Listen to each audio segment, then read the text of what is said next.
Jadi ada penelitiannya bahwa titik-titik akupuntur tertentu digunakan untuk mengobati penyakit tertentu seperti itu.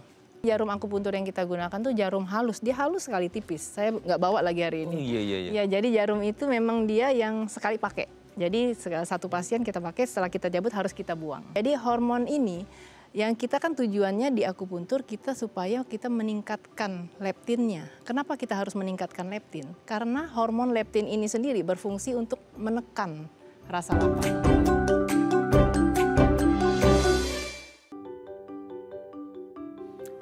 Halo pemirsa, apa kabar Anda hari ini? Senang sekali saya Raden Madlias dapat kembali menemani Anda dalam sebuah program talk show inspiratif. Ini dia Bincang Sehati. Pemirsa, apakah Anda orang yang suka makan?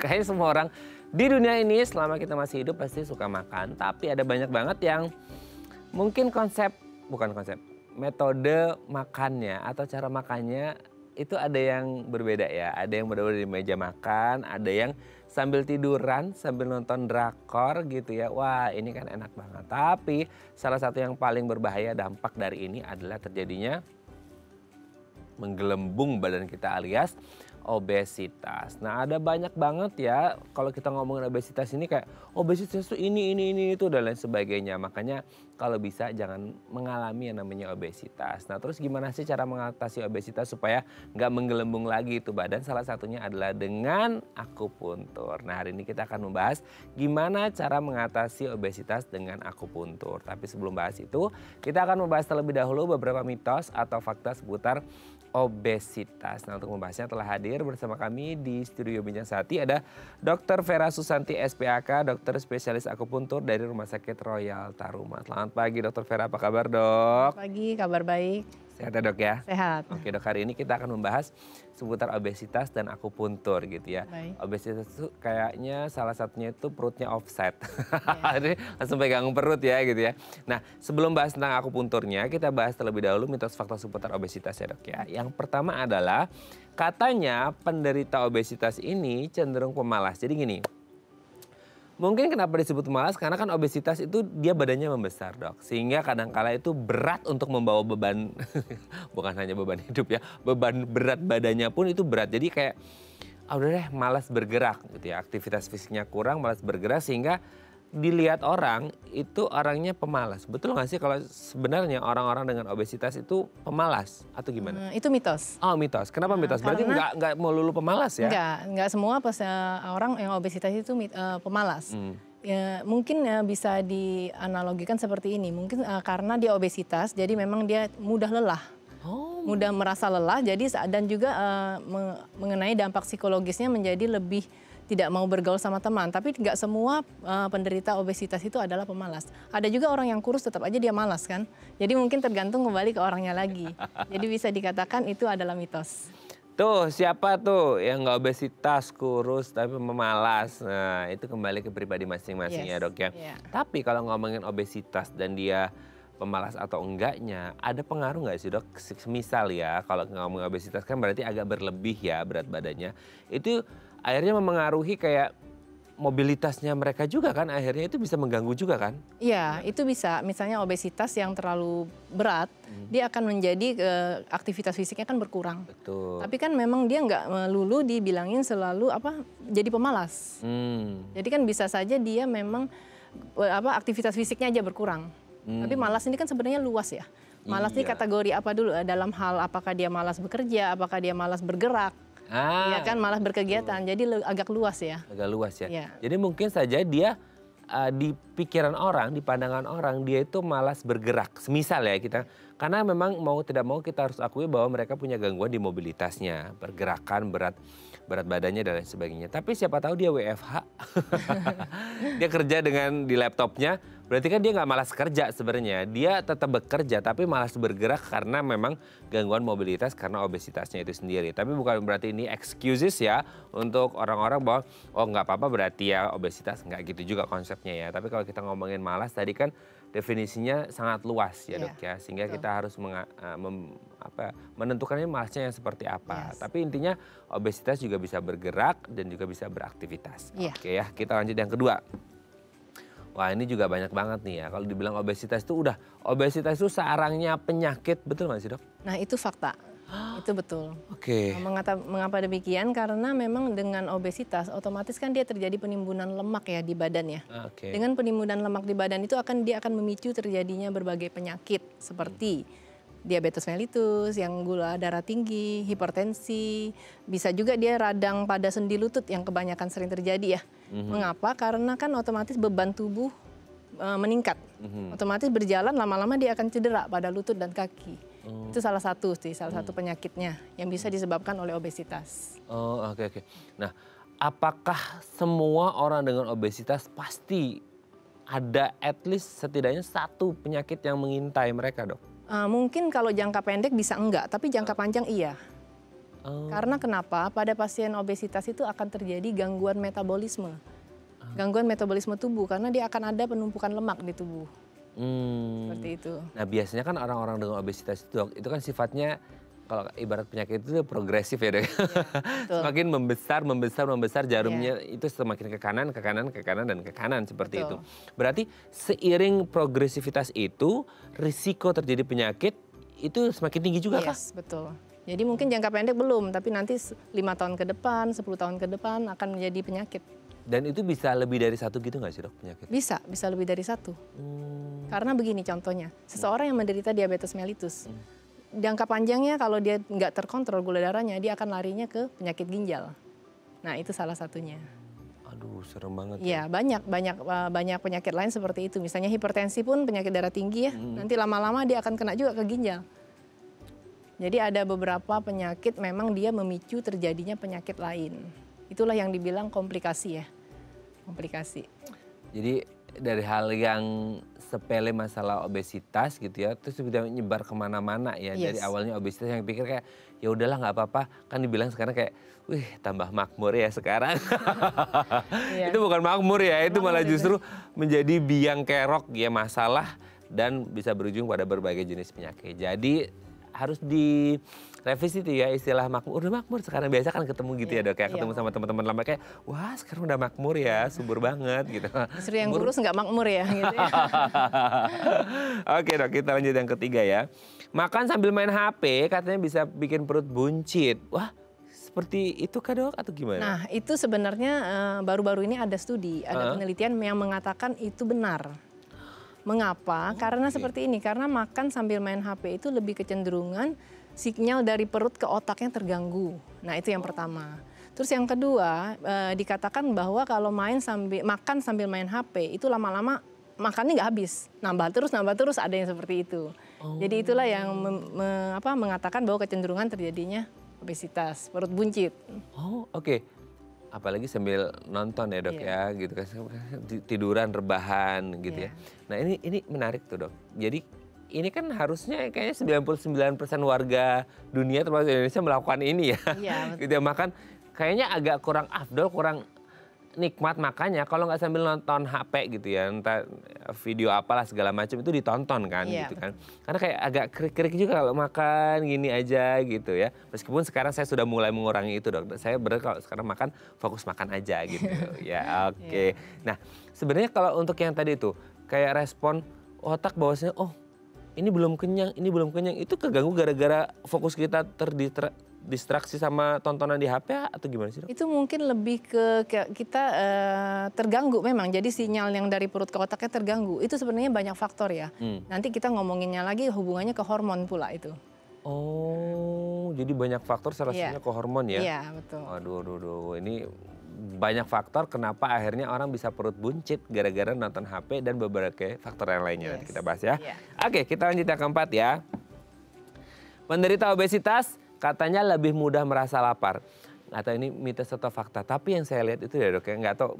Sekarang kan media sosial tuh gencar banget ya, dan kebetulan tuh ada beberapa konten yang memang orang itu sudah di fase obesitas. Entah itu mereka orang-orang biasa atau orang-orang yang sekarang kan banyak ya dok ya video-video konten-konten mukbang gitu loh dok. Yang makanya kita ngeliat tuh ada banyak banget konten kreator yang dulu di awal-awal mereka konten makan itu badannya kurus, ideal proporsional. Sekarang tuh udah menggelembung banget. Dan kayak mereka tuh makannya kayak makan aja kayak nggak kenyang-kenyang. Apakah memang penderita obesitas akan selalu merasa lapar? Nah, itu benar. Itu berhubungan dengan hormon. Jadi ada yang saya katakan yang berhubungan dengan obesitas ini sebenarnya ada 2 hormon. Hormon yang lebih utama yang berhubungan adalah namanya hormon leptin. Jadi dengan hormon leptin ini sebenarnya dia akan menekan rasa lapar. Jadi mengapa? Karena itulah kenapa kepada pasien obesitas ini kita harus merangsang supaya terjadi penekanan, supaya hormon leptinnya meningkat. Kenapa? Karena hormon leptin sendiri bekerjanya untuk menekan rasa lapar. Kembali lagi ke situ. Oke. Jadi memang pengaruh hormon ya? Iya, betul. Jadi walaupun dia udah makan banyak, makanya kita lihat udah makan banyak tapi kok kayak makan terus katanya lapar gitu ya. Iya. Sebenarnya lapar itu kan biasanya sinyal dikirim ke otak bahwa kita kekurangan nih asupan gitu ya. Nah ini jadi mungkin agak keganggu juga ya dok ya, sehingga akhirnya sinyalnya keganggu dan akhirnya mereka belum bisa ngerasain bahwa mereka sebenarnya udah kenyang gitu ya. Iya betul. Oh oke dok, kita lanjut yang terakhir ya. Obesitas hanya bisa ditangani dengan mengurangi porsi makan, betul nggak? Itu mitos. Mitos, jadi nggak hanya tentang mengurangi porsi makan tapi... Karena obesitas itu sebenarnya dia bisa kita combine terapi ya, jadi kita dengan mengatur pola makannya, diet ya, lalu kita bisa olahraga yang teratur, lalu kita bisa melakukan dengan akupuntur. Oke, dok ini juga berarti kalau orang dengan obesitas itu tidak melulu kurangi makan aja deh gitu ya. Enggak. Tapi kualitas dari, kan gini, orang selalu ngomongin diet untuk mereka yang terkena obesitas kan seperti itu. Tapi sebenarnya diet itu kan menu makan nggak hanya porsinya aja dong, maksudnya nggak hanya kuantitasnya, kualitas juga perlu dijaga nggak sih? Iya betul, kualitas juga perlu dijaga. Jadi memang untuk pasien obesitas kita usahakan jangan memakan yang mengandung karbohidrat tinggi. Karena kan itu kan gula ya, otomatis dia akan meningkatkan kalori di tubuh kita. Jadi itulah yang menyebabkan obesitas. Oke, jadi nggak hanya ngurangin kuantitas tapi juga kualitasnya harus dijaga ya dok. Yeah. Oke, terima kasih Dokter Vera, nanti kita lanjut lagi ngomongin gimana nih mengatasi obesitas dengan akupuntur ya dok ya di segmen selanjutnya. Oke pemirsa, kalau Anda punya pertanyaan seputar tema kita hari ini boleh tanya-tanya di 021 290 3244 atau DM Instagram kami di @bincangsaati.tv. Kami akan segera kembali.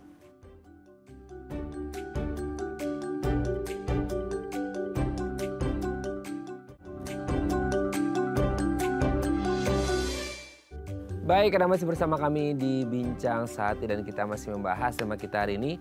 Gimana sih cara mengatasi obesitas? Salah satunya bisa dengan akupuntur medik. Nah, kalau Anda punya pertanyaan seputar tema kita hari ini, boleh tanya-tanya di 021 290 3244 atau DM Instagram kami di @bincangsaati.tv. Kita masih bersama dengan Dr. Vera Susanti SPAK, dokter spesialis akupuntur dari Rumah Sakit Royal Taruma. Oke dok, kita lanjut lagi. Sebelum ngomongin obesitas, tadi sedikit banyak udah kita bahas di segmen sebelumnya. Nah sekarang kita fokusnya ke akupunturnya dulu nih. Kan selama ini dok, kita mengenal akupuntur itu ditusuk-tusuk jarum lah ya, intinya gitu. Orang awam taunya seperti itu. Nah terus kemudian ada lagi istilah akupuntur medik. Nah ini kan jadi sesuatu yang kayak, ini beda ya, sama nggak sih? Atau gimana ini pengertian akupuntur secara umum dan kenapa ada mediknya sekarang gitu? Oke, akupuntur medik itu adalah salah satu teknik perangsangan di mana kita melakukan penusukan jarum pada titik-titik akupuntur. Jadi titik akupuntur itu kenapa dikatakan medik? Karena titik-titik akupuntur yang kita gunakan itu dia berdasarkan penelitian yang sudah memang IBM ya. IBM itu artinya Evidence Based Medicine. Jadi ada penelitiannya bahwa titik-titik akupuntur tertentu digunakan untuk mengobati penyakit tertentu seperti itu. Oh oke. Ada beda nggak sih dok? Maksudnya kayak selama ini ya, mungkin ini udah lama akupuntur medik. Cuman kan selama ini mungkin orang taunya itu akupuntur itu sesuatu yang tradisional gitu ya. Sesuatu yang non medik gitu ya. Yang akhirnya orang ngerti kayak, bukan selama ini tuh yang melakukan itu non dokter ya gitu. Jadi ada nggak sih bedanya antara akupuntur yang biasa sama yang medik ini sendiri? Ya, sama-sama jarum bukannya? Atau gimana gitu? Begini, sebenarnya akupuntur medik ini merupakan dia awalnya dasarnya dari akupuntur tradisional. Tetapi akupuntur tradisional ini kan tidak mempelajari anatomi, fisiologi, yang semuanya itu kan dipelajari di kedokteran. Jadi dikembangkan lagi menjadi akupuntur medik, yaitu tadi karena kita meneliti. Misalnya titik akupuntur ini, yang misalnya di sini kita gunakan untuk penyakit yang di hidung misalnya, rinitis alergi yang sering alergi. Jadi ada evidence based medicine-nya, ada jurnal penelitiannya mengatakan bahwa titik ini untuk penyakit ini gitu. Itu aja, itulah mengapa dikatakan medik. Jadi ada anatominya, histologinya, fisiologinya, dia terbukti. Seperti itu. Oke. Berarti sebenarnya ini adaptasi dari akupuntur tradisional. Betul. Cuman ini ada evidence-nya ya, ada Yes. buktinya gitu ya. Secara medis ini sudah terbukti seperti itu ya. Nah, pertanyaan selanjutnya, kenapa sih dok harus jarum? Kan gini, orang kan banyak yang takut jarum ya di luaran sana. Jangan ngomongin akupuntur dulu deh. Orang mau disuntik aja takutnya setengah mati kan. Ada yang sampai keringet dingin segede jagung, biji jagung gitu kan. Nah, sekarang akupuntur itu kenapa harus dengan jarum gitu? Sebenarnya seperti ini, akupuntur itu memang kalau di luar orang taunya pakai jarum ya. Tapi sebenarnya dia nggak melulu jarum. Jadi dia ada metodenya, ada beberapa yang pressure. Jadi kita bisa melakukan penekanan pada titik akupuntur, namanya acupressure. Itu udah masuk ke metode, salah satu metodenya. Tapi memang kalau yang kita taunya memang secara umumnya akupuntur, tusuk jarum, seperti itu. Iya, betul kan? Oh, gitu. Jadi nggak hanya melulu tentang jarum ya? Enggak. Oh, Bisa juga laser punktur namanya. Jadi ada banyak metode sebenarnya itu. oh, tapi semua pasti diawali dari si akupuntur yang dari jarum, betul ya? Iya, betul. Oh, nah sekarang tanya jarumnya dok. Ya. Itu sebenarnya dulu itu dengan jarum itu kenapa gitu? Awal mulanya kan pasti dengan jarum. Sekarang kan mungkin ada dengan laser, aku pressure dan lain sebagainya. Ini kan sebagai pengembangan dari si akupunturnya sendiri kan dengan metode-metode yang baru dengan laser dan lain sebagainya. Nah dulu itu awal kali kan akupuntur yang secara tradisional menggunakan jarum dan awal-awal medik ada jarumnya. Itu kenapa sih dengan jarum itu ada apa dengan jarum? Oke. Adakah manfaat tertentu gitu dok? Nah itu berhubungan dengan mekanisme ya. Jadi kita memakai jarum mengapa? Karena pada zaman dahulu ya, dari dahulu kita pakai jarum dan sampai sekarang juga. Dengan penusukan jarum ke titik akupuntur, dia akan merangsang. Jadi sel sistem signaling dalam tubuh kita itu dia akan terangsang, lalu tubuh kita akan mengeluarkan sejenis zat bisa hormon. Nah, zat hormon inilah yang akan mempengaruhi sistem metabolisme tubuh kita. Berawalnya seperti itu. Jadi kenapa kita pakai sesuatu jarum ya, dalam ini jarum yang ditusukkan ke titik akupuntur. Titik akupuntur itu berarti sudah ada di titik-titik tubuh kita. Maksudnya kita nggak bisa asal titik di mana sakitnya ditusuk di situ lah gitu. Karena memang seluruh tubuh kita aja ada 300-an lebih titik akupuntur. Wow. Iya, jadi memang kita harus menghafal secara detail titik-titik akupuntur tersebut dan digunakan untuk penyakit apa. Seperti itu. Dan Dokter Vera apa ya 300-nya itu ya. Wow. Harus hafal ya, karena kalau nggak lulus saya nanti. Iya betul ya. Wow, ada 300-an lebih ya, 300-an titik ya. Wah, keren banget ya. Jadi memang kenapa harus gunakan jarum yang awal-awalnya? Karena memang ada 300 titik akupuntur yang ada di tubuh kita seperti itu. Nah, itu sebenarnya jarumnya dok. Jarumnya itu jarum apa sih? Maksudnya kayak selama ini kita kenalnya paling jarumnya jarum suntik ya gitu. Kalau jarum ini dia jarum apa? Jarum halus. Jadi jarum akupuntur yang kita gunakan tuh jarum halus. Dia halus sekali, tipis. Saya nggak bawa lagi hari ini. Oh iya. Ya, jadi jarum itu memang dia yang sekali pakai. Jadi satu pasien kita pakai, setelah kita cabut harus kita buang. Demi keamanan ya, demi itu keamanan juga. Oke. Jadi memang ada jarum khusus, tidak segede jarum suntik ya dok ya? Beda. Jarum dia halus sekali. Itu biasa kalau di titik akupunturnya apa yang dirasain sama orangnya? Apakah beda nih sensasinya orang yang nggak begitu sakit atau yang lagi sakitnya banget gitu tuh bisa beda rasanya atau gimana? Nah itu namanya setiap kali kita menusukkan jarum ke titik akupuntur dia namanya sensasi penjaruman. Jadi kalau kita tepat memang ada sensasi penjaruman. Sensasi penjaruman ini seperti ini. Jadi begitu ini kadang orang ngilu kayak kesetrum. Nah dia akan merasa kesetrum. Berarti kita sudah benar menusuknya. Oh gitu. Ya seperti itu. Jadi ada rasa sensasi penjaruman namanya. Oh oke. Nah sekarang kalau untuk ngomongin penyakitnya buat apa aja sih si akupuntur ini sendiri dok? Nah penyakitnya sebenarnya banyak yang bisa diterapi dengan akupuntur. Saya bahas dulu dari pain management ya. Pain management. Jadi buat manajemen nyeri itu bisa banyak dari sakit kepala, dari atas ke bawah misalnya. Sakit kepala, sakit leher, nyeri punggung, nyeri lutut, sampai ke kaki. Ankle sprain seperti spot injury ya. Biasa kalau orang lagi olahraga, kecelakaan, nah itu ankle sprain misalnya bisa kita tangani dengan akupuntur. Nah itu penyakit pain. Bisa juga yang sistemiknya seperti hipertensi, diabetes mellitus, atau penyakit yang alergi. Yang saya bilang tadi rinitis alergi yang sering bersin-bersin tiap pagi. Nah itu bisa kita terapi di titik-titik daerah sini. Atau bisa juga untuk asma, asma kan masih masuk ke dalam alergi juga. Dan sebagainya. Oh, oke. Nah, dari penyakit-penyakit tadi yang Dokter Vera sebutkan, kan tadi disebutkan di seluruh tubuh ada 300-an titik akupuntur gitu ya. Nah, dengan beberapa penyakit yang tadi, biasanya kalau dengan menggunakan metode jarum, itu berapa sih dok? Apa minimal atau maksimal jarum yang bisa ditusukkan gitu ya, sekali treatment gitu. Karena kan katanya, dok 300 apakah ditusuk semua dok? Kayak serem, sekujur tubuh penuh dengan jarum gitu, kayak serem juga gitu dok. Enggak banyak, enggak semua. Jadi semua itu tergantung penyakitnya. Misalnya. Biasanya standarnya berapa dok? Minimal, maksimal ketika ada satu penyakit tertentu yang paling banyak, paling sedikit? Nah itu tadi kita nggak bisa pastiin ya, mungkin kisarannya misalnya contoh nih, contoh pasien datang, dia keluhannya bersin-bersin tiap hari, tiap pagi. Sebenarnya kita cukup pakai 3 jarum, 1, 2, 3. Nah itu salah satu contoh ya. Beda nanti pasiennya datang dengan penyakit misalnya nyeri punggung, ada nyeri ankle sprain-nya juga. Jadi sepanjang punggungnya bisa kita tusuk, beberapa titik kita pilih, sama yang di kaki misalnya. Jadi semuanya tergantung balik lagi ke penyakitnya. Penyakitnya seperti apa, apakah dia memang satu penyakit, apakah memang dia ada penyakit 2, seperti itu. Oke. Itu bisa berapa lama dok ditusuknya? Biasanya 20-30 menit. Oh, itu selama 20-30 menit itu mereka diem aja si pasiennya atau dia bisa cucuk cabut atau gimana? Nah itu balik lagi ke metode yang kita gunakan. Misalnya seperti ini, saya menggunakan akupuntur manual. Manual tuh artinya akupuntur pakai jarum saja, tidak pakai sambungan listrik, tidak pakai apa-apa. Jadi tergantung penyakitnya. Nanti setelah diterapi, misalnya tiap 5 menit bisa saya manipulasi. Tergantung. Bisa juga saya tusuk lalu saya tinggal 20 menit atau 30 menit baru saya cabut. Jadi itu case by case ya. Case by case ya. Jadi customize per pasien itu pasti akan beda treatmentnya gitu ya. Betul. Jadi tidak bisa disamaratakan. Bahkan mungkin dengan satu penyakit yang sama gitu ya, hipertensi sama-sama hipertensi, ini beda treatment sama satu pasien ke pasien yang lainnya gitu ya. Iya, betul. Oke dok.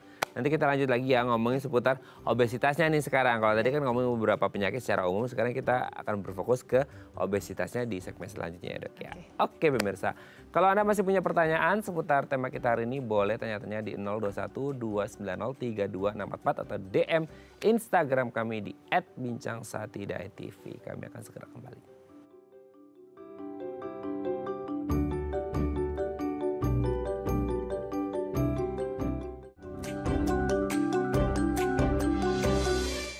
Baik, Anda masih bersama kami di Bincang Saati dan kita masih membahas tema kita hari ini. Gimana sih cara mengatasi obesitas? Salah satunya dengan cara akupuntur medik. Kalau ada punya pertanyaan seputar tema kita hari ini, boleh tanya-tanya di 021-290-3264 atau DM Instagram kami di @bincangsaatidaytv. Kita masih bersama dengan Dr. Vera Susanti SPHK, dokter spesialis akupuntur dari Rumah Sakit Royal Taruma. Oke dok, kita lanjut lagi. Kalau kita ngomongin penyakit tadi kan beberapa sudah disebutkan sama Dr. Vera. Nah sekarang ke obesitas nih gitu. Apa hubungan antara obesitas dan juga akupuntur medik gitu ya? Kalau kita coba sejajarkan, oh ternyata katanya bisa loh mengatasi obesitas dengan akupuntur medik. Gimana tuh dok? Nah ini, obesitas ini dulu sebenarnya apa dulu sebenarnya? Ya. Obesitas ini sebenarnya ketidakseimbangan antara intake sama pengeluaran kan. Masukan dan pengeluaran contohnya. Kita makannya banyak, apalagi makanan banyak berlemak. Tetapi aktivitasnya berkurang, jadi terjadilah obesitas ya kan. Banyak tau dok sekarang kayak orang-orang kayak gitu. Termasuk yang ngomong gitu. Ya jadi kaitannya seperti ini. Kenapa obesitas bisa diakupuntur ya? Betul. Jadi balik lagi dia berhubungan dengan hormon. Jadi sebenarnya hormon yang berperan dalam obesitas ini ada 2 nih. Ada 2. Yang hormon besarnya ya. Yang pertama hormon leptin dan grelin. Leptin dan grelin. Jadi hormon ini yang kita kan tujuannya di akupuntur kita supaya kita meningkatkan leptinnya. Kenapa kita harus meningkatkan leptin? Karena hormon leptin ini sendiri berfungsi untuk menekan rasa lapar. Jadi kalau kita tingkatkan, kita rangsang dengan stimulasi akupuntur, baik itu metode apapun yang kita pakai ya, kita rangsang, jadi kita meningkat, leptin meningkat, jadi dia sinyal ke otak bahwa kita itu tidak lapar, jadi kenyang. Udah kenyang. Yes, jadi kita kenyang. Lalu yang kedua mengenai hormon grelin, justru kebalikannya. Jadi hormon leptin dan grelin kebalikan. Jadi kita harus menekan hormon grelin ini. Kenapa? Karena hormon grelin ini dia bisa meningkatkan nafsu makan. Jadi begitu kita tekan hormon grelinnya, otomatis nafsu makan akan berkurang. Jadi dua hormon ini bekerjanya bertolak belakang, seperti itu. Oh, oke. Gini dok, tolong koreksi kalau salah ya. Ini menarik nih ya, leptin dan grelin ya. Iya. Leptin ini kan berarti dia mencoba kirim sinyal ke otak bahwa udah kenyang nih, udah kenyang, udah kenyang. Nah sebenarnya kalau untuk orang-orang obesitas kan apa bahasanya, kayak si leptinnya ini udah lose control ya. Nggak bisa mengontrol lagi sehingga akhirnya sinyal ke otak itu nggak bisa ngasih sinyal bahwa ini udah kenyang seperti itu. Itu apa benar kondisi orang-orang dengan obesitas itu leptinnya jadi agak terganggu hormon leptinnya? Betul, jadi pada orang obesitas itu terjadi namanya resistensi leptin. Jadi memang pada obesitas itu kan leptinnya sebenarnya sudah tinggi tuh, tapi dia tidak dikenali sama otak. Oleh karena itu, jadi otak itu tidak mengenali, oh leptin ini udah ngasih sinyal nih bahwa dia udah masih kenyang, udah kenyang gitu. Jadi tetap aja dia tetap berasa lapar makan terus seperti itu. Resistensi leptin pada obesitas itu sering terjadi. Gini dok, biasanya ya ini kalau normalnya ini menarik soalnya kalau ngomong obesitas karena kadang-kadang gini kita ngeliatin orang tuh makan gak selesai makanya kita aja kadang-kadang ya dok ya saya pernah sekali dua kali makan biasanya pas buka puasa tuh ada buka puasa makan banyak gitu ya itu kerasa ketika bener-bener kenyang itu kayak berasa kayak pengen muntah dok karena kan udah kekenyangan banget kan gitu loh kayak aduh kayak nyesal seumur hidup gitu kayak aduh kebanyakan nih takut muntah. Nah orang-orang dengan obesitas itu kadang-kadang karena leptinnya tadi itu ya itu nggak bekerja itu dia masuk terus dia tidak ada rasa kayak kita orang umumnya bahwa ada rasa begah dan rasa pengen muntah karena kekenyangan gitu nggak ada rasa. Mungkin ada rasa tapi udah terlalu over. Jadi dia makan terus sampai akhirnya dia refleksnya muntah seperti itu. Udah over sekali ya gara-gara resistensi tadi. Itu pun masih ngerasa belum kenyang ya? Iya, terganggu ya. Udah terganggu, kalau udah terganggu di situ agak susah. Oh ya ampun, berarti ketidakseimbangan atas si leptin dan grelin ini ya? Iya, betul. Itu gara-gara si obesitasnya karena ya keganggu masalah hormonal ya? Iya, wah, betul. Mengerikan banget ya dok ya? Iya. Jadi kayak dia itu makan tapi tidak terkontrol gitu ya?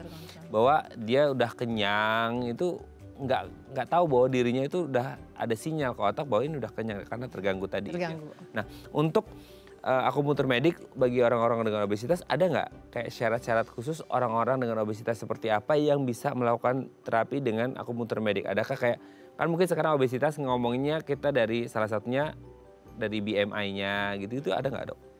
Sebenarnya pasien obesitas siapapun bisa diterapi dengan akupuntur. Yang jadi masalah mungkin lama dia turun berat badannya. Tergantung dari derajat dia datang pertama kali ke kita kan. Misalnya kan obesitasnya kan sebenarnya kalau dari BMI tadi dia kan ada kategori overweight, ada obes 1, obes 2, tingkat 2 ya. Jadi tergantung kalau memang dia baru overweight misalnya. Kita untuk menurunkan berat badannya itu jangka waktunya pun lebih cepat ketimbang dia obes 2, tingkat 2 misalnya. Kalau BMI di atas 30 itu kan biasa udah masuk ke grade 2. Jadi kita tergantung kita lihat kalau memang dia beratnya udah berat, obesnya udah berat itu agak susah dari penurunan berat badan aja sebenarnya. Nggak ada syarat tertentu, semua pasien obesitas bisa diterapi dengan akupuntur. Tetapi balik lagi kita tidak boleh hanya mengandalkan akupuntur. Kita harus lihat lagi diet makannya bagaimana, olahraganya ada apa enggak. Kenapa? Karena begini, jangan karena kita akupuntur rutin tapi dia makannya nggak diet. Sama aja kan itu sama aja bohong kan. Betul. Itu. Oke, jadi sebenarnya kalau kita melihat lucu juga sih kayak orang hanya mengandalkan ibarat kata orang ya itu ya ngonsumsi satu obat tertentu tapi akhirnya makanannya nggak dijaga sama dengan obesitas gitu ya. Nah kalau kita ngomongin seberapa efektif sebenarnya akupuntur medik untuk mengatasi obesitas, apakah sekali lagi ini efektif tapi harus ditunjang dengan beberapa faktor tadi seperti Dr. Vera sebutkan, olahraganya gimana, makannya gimana, itu juga pengaruh nggak dok? Sebenarnya seperti ini. Jadi ada beberapa penelitian yang diteliti. Memang dia pasti meneliti sebagian besar BMI ya. Body mass indexnya berapa. Betul. Kalau memang dia tahap baru overweight kan berarti masih ringan lah ya. Lebihnya dikit ya. Nah itu bisa kita murni dengan akupuntur. Nanti kita follow up, kita lihat. Kita kan setiap kali pasien datang kita observasi selalu berat badannya. Penurunannya berapa, turun 1 kilo kah, 2 kilo kah, seperti itu. Tapi kalau memang dia udah obes tingkat 2, sebagian besar kita harus combine dengan misalnya dietnya, olahraganya. Nah itu baru kita akan memberikan efek yang maksimal. Seperti itu. Berarti kalau untuk kayak overweight awal itu maksudnya nggak harus yang ketat-ketat banget ya, tapi tetap harus tetap jaga pola hidup dong yang sehat gitu ya. Tetap kalau jaga pola makan kan tetap ya, orang kurus aja yang bukan overweight, yang normal juga BMI-nya tetap harus jaga pola makan kan. Nah itu dia ya. Nah kalau obesitas itu rata-rata ya dok, kayak rata-rata kenapa sih berfokusnya di perut gitu? Nah akhirnya kan dia kayak apa perut ini hubungannya sama gini, ini logikanya orang awam, jangan diketawain dok. Orang makan banyak makanya perutnya yang belendung gitu, makanya buncit gitu. Sebenarnya kan itu lambung yang membesar kah atau gimana sebenarnya? Nah sebenarnya itu kenapa perut buncit itu dia penimbunan lemak di perut itu. Karena jaringan adiposa, jaringan lemak itu banyaknya kita kan di perut. Makanya kenapa orang kalau udah obes gemuk pasti buncit perutnya. Seperti itu kan, jaringan lemak kita kan memang banyaknya di perut. Seperti itu. Oke. Jadi itu bukan makanan ya? Bukan. Kirain gitu tuh kayak itu lambungnya membesar gitu enggak ya? Berarti kalau untuk obesitas dan akupuntur medik ketika masalah utamanya di perut, dia titik-titik untuk tusuknya atau untuk tindakannya ada di perut dong atau gimana? Nah, dia bisa ada di perut, bisa ada di kaki juga. Oh gitu. Jadi memang titik-titik akupuntur itu kan sebenarnya ada banyak ya. Memberikan efeknya pun banyak. Misalnya nih efek lokal lah, efek segmental lah, efek sentral seperti itu. Jadi mungkin kita nusuk dulu daerah perut nih. Dia kan lebih berhubungan sama organ lambungnya. Jadi kita tusuk di situ. Bisa juga yang jauh, misalnya kan pernah dengar ya, di sini pun ada titik hungry point ya. Untuk menahan rasa lapar. Oh ada dok yang sering dilakukan, yang ditusuk pakai seed biasanya. Pakai biji yang boleh dibawa pulang, bijinya itu. Pakai biji dok? Iya, ada alat akupuntur juga salah satu dalam bentuk seed. Nah dulu sering dipakai, atau dia pakai press needle. Press needle tuh dia jarum tapi kecil sekali, bisa ditempel gitu. Nanti si pasiennya aja bisa copotin sendiri di rumah. Bisa dirangsang sendiri, malah dimanipulasi sendiri. Nah itu kalau udah titik di sini kan dia hungry point, berarti dia hubungannya udah titik jauhnya, efek sentralnya gitu. Jadi ada banyak. Kalau memang di kaki, misalnya salah satu titik di kaki, misal daerah sini tulang kering depan, itu kenapa bisa ditusuk untuk obesitas misalnya ya, untuk pengecilan perut lah. Karena dia masih ada segmennya, satu segmental, itu balik lagi ke situ. Jadi banyak ya anatominya ya, seperti itu. Wih, ini ilmu yang sangat baru nih buat kita semua. Luas ya sebenarnya. Luas banget ya. Oke dok, ini menarik banget. Nanti kita lanjut lagi ya di segmen selanjutnya. Oke pemirsa, kalau Anda masih punya pertanyaan seputar tema kita hari ini, boleh tanya-tanya di 021 290 3264 atau DM Instagram kami di @bincangsaat.tv. Kami akan segera kembali.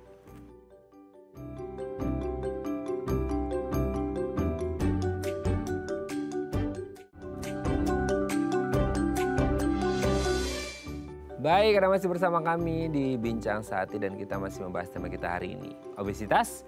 Gimana cara mengatasinya? Salah satunya dengan akupuntur medik. Kalau Anda punya pertanyaan seputar tema kita hari ini, boleh tanya-tanya di 021 290 3264 atau di Instagram kami di @bincangsaati.tv. Kita masih bersama dengan Dr. Vera Susanti SPAK, dokter spesialis akupuntur dari Rumah Sakit Royal Taruma. Oke dok, kita lanjut lagi. Dok, selama ini kan gini, karena ini konteksnya salah satunya dengan jarum ya, meskipun ada beberapa metode yang lain. Atau kita secara umumnya.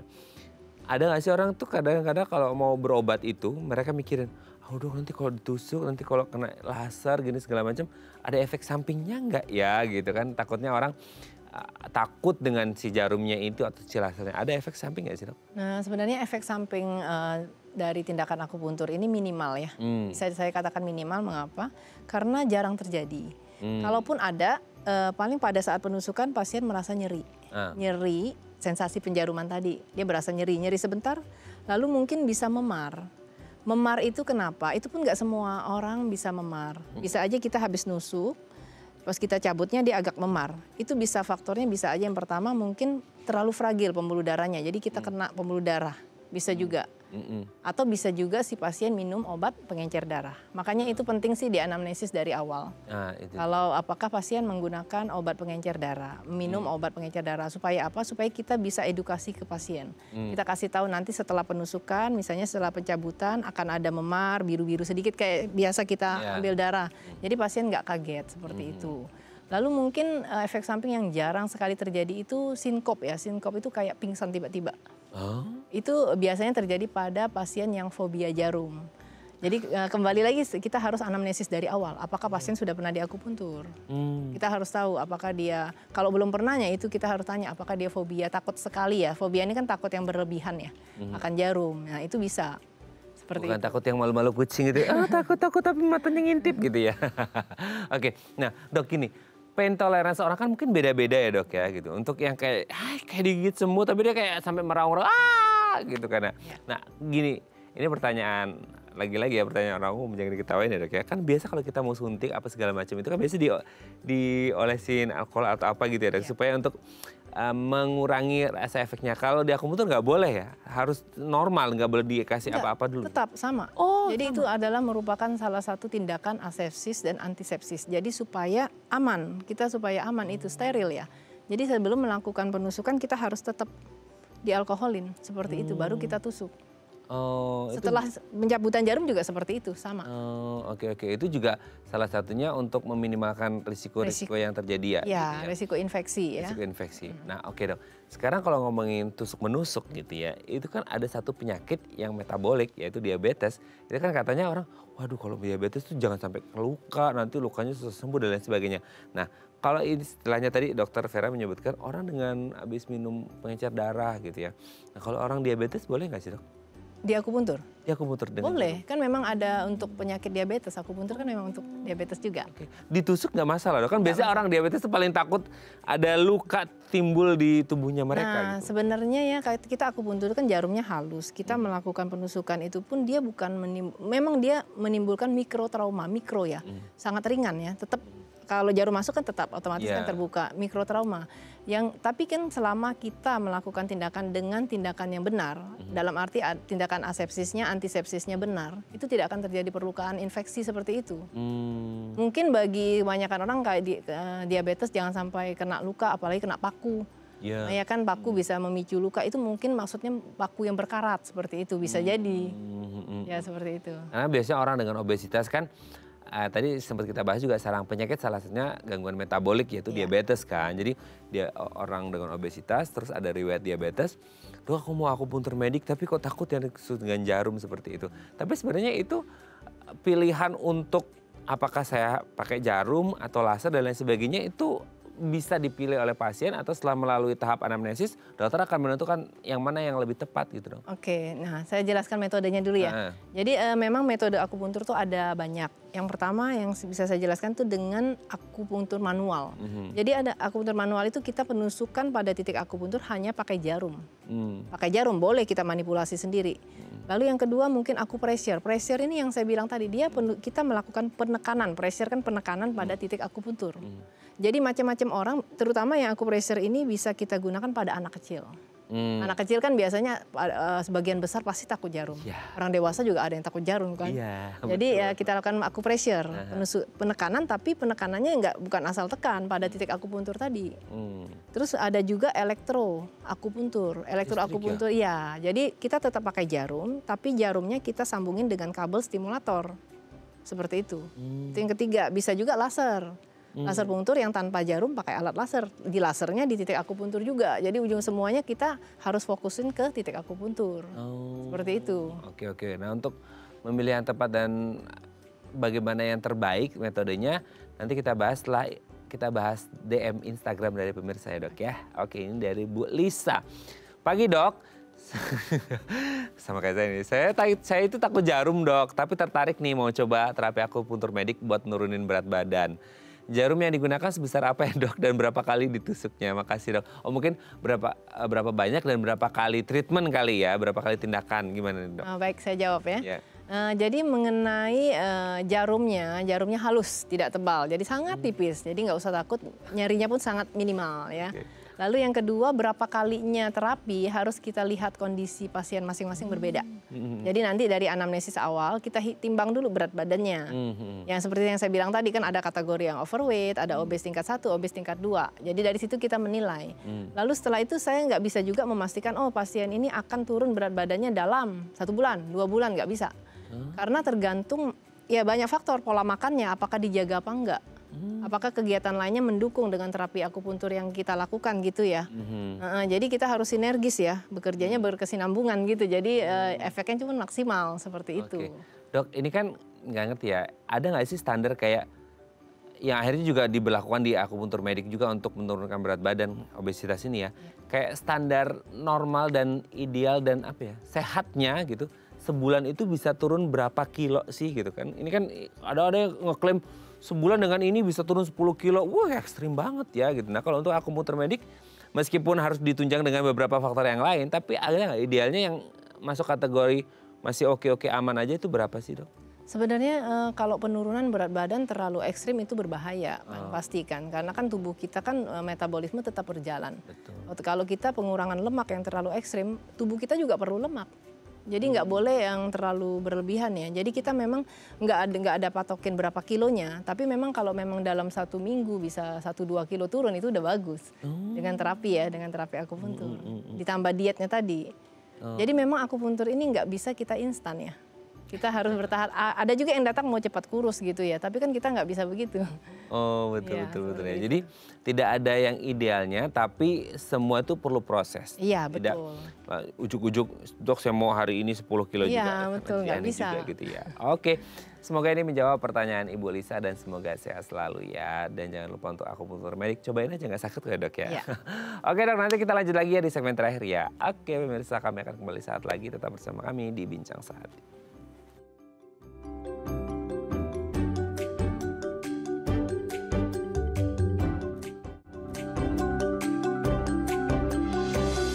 Baik, Anda masih bersama kami di Bincang Sehati dan kita masih membahas sama kita hari ini seputar obesitas dan caranya dengan menggunakan akupuntur medik ditusuk-tusuk pakai jarum. Nggak hanya itu ya, ada beberapa metode yang lain. Kita masih membahasnya bersama dengan Dr. Vera Susanti SPHK, dokter spesialis akupuntur dari Rumah Sakit Royal Taruma. Oke, dok, semisal nih ada orang nih obesitas datang gitu ya ke Dokter Vera. Dok, saya obesitas. Iya, udah kelihatan gitu. Nah, saya mau di akupuntur medik itu prosedurnya gimana dulu? Maksudnya kan tadi anamnesisnya, terus bisa langsung tindakan kah atau ada tahapan-tahapannya gitu? Nah, begitu pasien datang, kita memang prosedurnya anamnesis duluan ya. Kita anamnesa pasiennya itu obes, berat badan terakhirnya itu berapa, kita kan biasanya udah ditimbang dari depan ya. Kita cuma lihat, nah nanti saya akan tanya nih, mulai kapan meningkat drastis misalnya. Terakhir kali misalnya saya tarik ke belakang misalnya 2 bulan lalu udah segini belum berat badannya, nanti biasanya pasien akan cerita. Jadi itu kita anamnesis awal, apakah dia meningkatnya progresif sekali gitu kan, nanti dia akan cerita. Lalu kita tanya apakah pasien ini sudah pernah diterapi belum, entah minum obat-obatan yang kurus atau dia pernah terapi akupuntur. Nah kita mesti tanya dulu tujuannya kenapa kita tanya, supaya tadi bagi yang fobia jarum jadi kita bisa antisipasi ya kalau memang dia belum pernah diterapi akupuntur. Lalu kita tanya lagi apakah ada minum obat pengencer darah, tujuannya kita bisa edukasi. Kalau seandainya dia tiba-tiba dicabut jarumnya memar, jadi dia jangan kaget. Nanti ada kadang kasus ya, dia misalnya kita tusuk tiba-tiba dia memarnya lebih dari memar orang biasa, jadi sampai biru. Nanti kita pula yang ditanya, kenapa ini dok bisa begini? Jadi kita tanyakan dulu dari awal ya, itu perlunya anamnesis secara detail. Ada nggak sih dok pernah nggak tahu ya, kita kan banyak pasien yang mungkin cheating ya kayak enggak dok ini nggak ada masalah, tapi tiba-tiba di treatment lah kok begini gitu. Nanti ada yang tidak mengatakan yang sejujurnya, itu bisa berisiko nggak sih? Bisa jadi, bisa terjadi. Nah itu tapi kan anamnesis yang kedua ya kita tanya, pokoknya dari pemeriksaan fisiknya juga. Kan kita lihat. Kita lihat memang pasiennya seperti ini, banyak itu di luar obes biasanya. Yang dia bilang awalnya nggak sakit, ternyata dia nggak merasa sakit gitu ya. Oke, lalu mungkin yang kedua setelah kita udah anamnesis, biasa yang kalau kita harus inform konsen ya, tanda tangan inform konsen, persetujuan untuk melakukan tindakan medis. Di pasiennya tanda tangan dulu, udah setuju, kita jelaskan efek samping yang mungkin timbul seperti apa, udah oke, udah langsung aja pasiennya terapi. Di terapi di tempat tidur, posisi sebisa mungkin berbaring atau tengkurap tergantung penyakitnya. Jadi saya tidak pernah pasien dalam keadaan duduk karena mengurangi resiko ya, bisa saja pasien sehabis kita tusuk dia pingsan tiba-tiba. Jadi yang susahnya nanti misalnya kita contoh, kita nusuk daerah punggung, dia pingsan tiba-tiba, dia jatuh ke bawah, itu kan nusuk ke dalam semua, kena organ dalam semua jarumnya nanti. Jadi semua pasien dalam keadaan terlentang atau telungkup. Oh, oke, itu jadi saya lupa juga. Itu sebenarnya kalau pas ditusuknya itu dia bisa berapa dalam sih, Dok? Berapa dalamnya tergantung titiknya juga, nggak semua. Jadi misalnya saya ambil titik yang ada di bahu. Bahu kita kan ototnya lebih tebal. Jadi penusukan yang kita lakukan lebih dalam dan jarum pun lebih panjang. Itu salah satu contohnya. Misalnya satu lagi yang di wajah. Otot di wajah kan tipis ya. Jadi penusukan jarumnya pun saya pakai jarum yang lebih pendek. Jadi penusukan ada beberapa jenis jarum ya, Dok? Ya, betul. Ukuran jarum. Jarumnya. Ya. Jadi tergantung lokasi yang akan kita tusuk. Kita menyesuaikan kalau kayak gitu. Oke, udah mulai kebayang nih ya. Nah, tapi gini, ketika datang ke dokter dengan tadi, dok saya mau di akupuntur, itu dokter bisa melihat nggak sih bahwa kayaknya ini selain karena orangnya takut atau fobia sama jarum ya, maksudnya untuk menentukan ini kayak ini harus pakai jarum, ini pakai laser, itu gimana tuh, Dok? Nah, itu saya tentukan pada saat itu, saya setelah tanya, kalau memang dia nggak takut jarum, kita lakukan dengan jarum. Saya lakukan dengan jarum, biasanya nanti saya lihat kondisi penyakitnya, apakah dia perlu distimulasi listrik apa enggak. Apa cukup jarum aja saya manipulasi tiap 5 menit apa 10 menit. Biasanya sebagian besar kalau pasien anak-anak yang datang, itu kita pakainya akupressure karena cenderung kalau yang kecil-kecil itu dia takut jarum, seperti itu. Kalau terkait dengan tingkat efektivitasnya gimana antara yang jarum dan non jarum, akupressure ataupun laser? Sebenarnya sama ya, hanya mungkin kalau akupressure ini kan kita kan penekanannya kan tiap orang beda. Jadi kita ada caranya juga nih, pressure aja ada cara.